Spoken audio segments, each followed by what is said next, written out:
જે દવા જે તમે લેખી એ બધી કેવી રીતના લેવાની? હા ભાઈ લાવો તો આ બધી દવા છે ને હા એ એક સવારે અને એક સાંજે ઓકે એક હાલો. એક ગોળી આ રીતે 2 ટાઈમ લેવાની સવાર સાંજ. ઓકે ઓકે ઓકે હાલો. તો માથાના દુખાવા માટેની કોઈ દવા આપણી પાસે ખરી છે? માથાના દુખાવાની ગોળી છે ને ભાઈ દિવાળીનો તહેવાર છે ને એટલે બધો સ્ટોક ખૂટી રહ્યો છે. દિવાળી પછી આવશે. કઈ વાંધો નહીં, હવે બીજે તપાસ કરું ક્યાંક મળી જશે. હા, મળી જશે. એટલે શું થાય કાકા તમને? માથું બહુ દુખે છે 2-3 દિવસથી. હા હા તો એમાં દવાની જરૂર નથી કાકા. એમાં હે ને મને એકવાર બહુ માથું દુખ્યું હતું ને તો મારી જે પ્રેમિકા હતી ને એ મને હે ને એના ઘરે લઈ જઈને મને એવો બામ ચોપડી દીધો ને એવો બામ ચોપડી દીધો ને પછી તે દુને મને હે ને માથું. તો તમને એ બેનનો નંબર મને આપશો?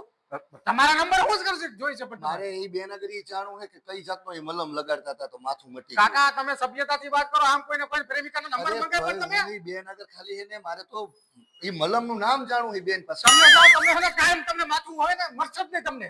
એવું ન હોય સાહેબ, ઈ બેન હારા છે, દયાળુ હશે, મને થોડું ઘસી દે શું વાંધો હોય તમને?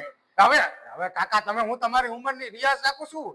ઘર ભેગા જાઓ તમે. એ બેન તો તમે કહો ને કે નર્સ બેન છે. હા, નર્સ છે. નર્સ બેન હોય તો એમનું તો કામ જ થયું ને, એમાં શું દર્દીનું કામ કરે. વાંધો નહીં ભેગા થઈને હું તમને કહી દઈશ તમને. આપણે એમને જે ફી થઈ આપી દેશું. હા હવે જાઓ તમે કાયમ માટે ના ના જાઓ મટાડો. હવે તમને માથું તમને એમ મરશે જ નહીં તમને. કાયમ માટે માથું મટાડો સાહેબ. નો મટે તમને માથું જાઓ તમે. એ ક્યાં રહી બેન?